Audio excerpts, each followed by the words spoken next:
If you're here looking at this guide, you're one of two people. A savage marauder looking to cut down everyone in their path because you've watched an episode of Vikings.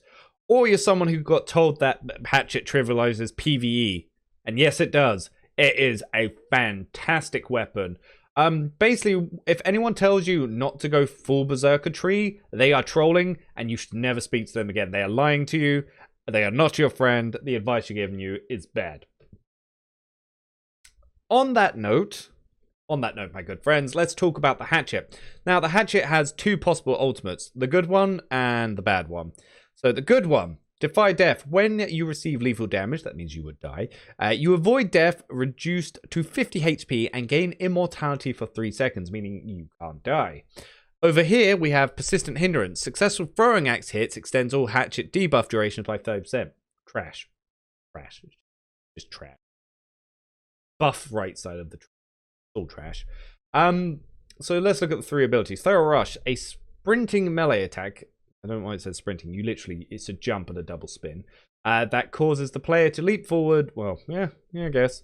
They don't know why they put sprinting in there. Hitting twice. The first hit deals 115% and the second deals 130%. So that's actually some pretty good damage. Yeah, you can be upgraded that if the target's below 30% health, Feral Rush deals an extra 20% more damage. So it's actually a really good finishing move. Crippling Strikes. If Feral Rush hits target in the back, it causes a root for 2 seconds. That's fantastic. Berserk. What this does and why you've picked this weapon is you enter a Berserk mode, increasing all attack damage by 20% whilst active. Berserk mode will be active for 12 seconds. Cooldowns will trigger once Berserk ends. It can also be an AoE taunt. You can then increase your movement speed by 20%. So because everyone's going to run for you in PvP because they're like, oh my god, that guy's got a hatchet and he is pissed. Yeah, they're going to run. You're going to need that speed. Next one is Berserk and Refresh. This is why this weapon is one of the best weapons of the game, which is whilst Berserk is active, gain a portion of your health back every 4 seconds to a maximum of 30% of maximum HP. That is a flat 30% health regain. That is fantastic. The more con you have, the more health you heal. You can also still use potions. This has such self-sustain that you won't need to be wasting all your money on those potions, and you will trivialize PvE. Next one is Berserking Purge. Triggering Berserk removes all crowd control effects, so stun slows roots from the player. So if you've been caught in an ice wall or some other annoying stuff, you pop this, you're free to go. Yeah, if only you could just get angry at the police and you're free to go. Next one is Uninterruptable Berserk. Whilst in Berserk, your attacks cannot be staggered. This basically turns off PvE in every PvE mechanic. Just go ham. Just and start hitting things. Over here, we have Raging Torrent, which is perform 4 fast attacks, dealing 90% weapon damage. Hitting targets with Raging Torrent grants haste, increasing movement speed by 20% for 6 seconds. So the more you hit things, the angrier you get. And then the faster you get whilst angry. And then Final Blow, pressing light attack at the end of Raging Torrent to deal a final attack dealing 100% weapon damage. Now, originally I would say, if this is your first time playing, all this, just all of it. It's all great. You're not going to go wrong. This is how you'll learn how to ignore every mechanic in the game. But then we have the other side. So we've got Rending Throw, which is throw an axe dealing 100% weapon damage and applying rend, reducing the target's damage absorption by 10% for 10 seconds. This one says their damage absorption. Other times it just says you just do 10% more damage. I'm not sure which it is. Like, the tooltips all in this game are not in unison. First up ability is Rend, increased to 15% if the target is over 8 meters. So if they're far enough away and you can get the aim on it, then yeah, 15% defense is down. Rending Throw deals an additional 20% damage if target already has a debuff. So if someone else has debuffed them and you throw this, it hurt them more. Second Wind, using Rending Throw on a target with an active debuff reduces ability cooldown by 20%. Honestly, you could actually just go 2 points in. So you could be here, here, here, and then you can just pick up passives as you see fit. Obviously, you're going to want Defy Death. So if you look over here, if the target's below 30% health, light and heavy attacks deal 20% more damage, so you can kill quicker. Over here, throwing hatchets against targets with an active debuff reduces all cooldowns. That's not really a good one. Aim Throw is replaces the block with Aim Throw, so you throw stuff instead. That's not good. You want to be able to block in this game. Throwing axes are now capable of critically on headshots. Again, meh. Unless you're taking all of them, because obviously social distancing, throw axes forwards and dodge backwards, dealing 100%, 130% weapon damage and slowing targets by 15% 3 seconds. So Meh.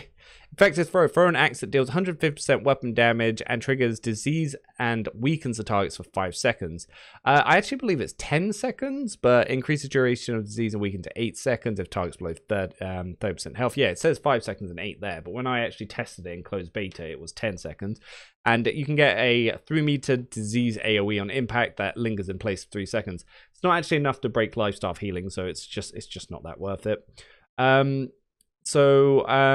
Yeah, so again, unfortunately, you're actually going to have to go down here to get into abilities you want. Like, all attacks deal 15% damage to targets with an active debuff, which you can get from here. You then want Adrenaline Rush, which dodging within 2 seconds of triggering an ability consumes 25% less stamina. And light attacks and aim throws regenerate 10 stamina when hitting targets with an active debuff. So again, really, really good. So when hitting an enemy whilst your health is below 30%, removes all bleed, burn, and dot effects on the players, you can live without that. Increase base damage by 10% for every enemy within 5 meters. Yes. Everyone near you just gives you damage. So then you get your Divide Death over here. All cooldowns reach by 2% when hitting an enemy with an attack whilst your health speed is below 30%. Giant meh again. Hitting the same target with 3 light attacks grants Fortify. So get out 3 hits. Fortify. Relentless Fury, which is after a successful heavy attack, gaining power, granting 30% damage for 3 seconds before attacks. Yes. So this is my preferred build for this. It's pretty good. Someone else suggested slightly different things, and I believe the only thing that they did different was they took the Rending Throw on target when active debuff, reduces ability cooldowns by 20%. Which was what 3 Jaws recommended. But I like the heavy attack giving me that extra 30% because I like to set that up in my combos. This one's my recommended one. This is a really good. It is probably one of the best supporting weapons in the game.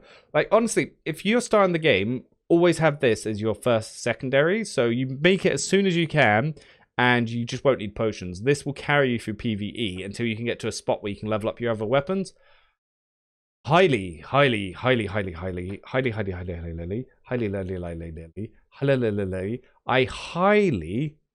recommend that one. 100%. Like, super recommend it. Yeah, so that's what it is. That's how you do it. Yes, good times. Yeah, there's not much else to say. Like, Hatchet is super good. Like, you Berserk, you go in, you start left clicking, you get some heavy attacks doing empowerment.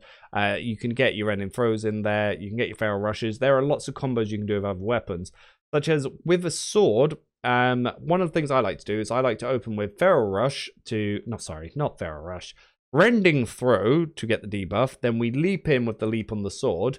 You can then do a heavy attack to get 30%. You can then do a grit attack. You can do a shield bash. You can run behind them to then put on the slows, and you can just go ham with that, and then you swap over to here whenever you're in trouble. Like, this weapon, fantastic. Probably one of the best weapons in the game. Highly recommend. And yeah, you're not going to go wrong with this. Like, just level up Con and this weapon.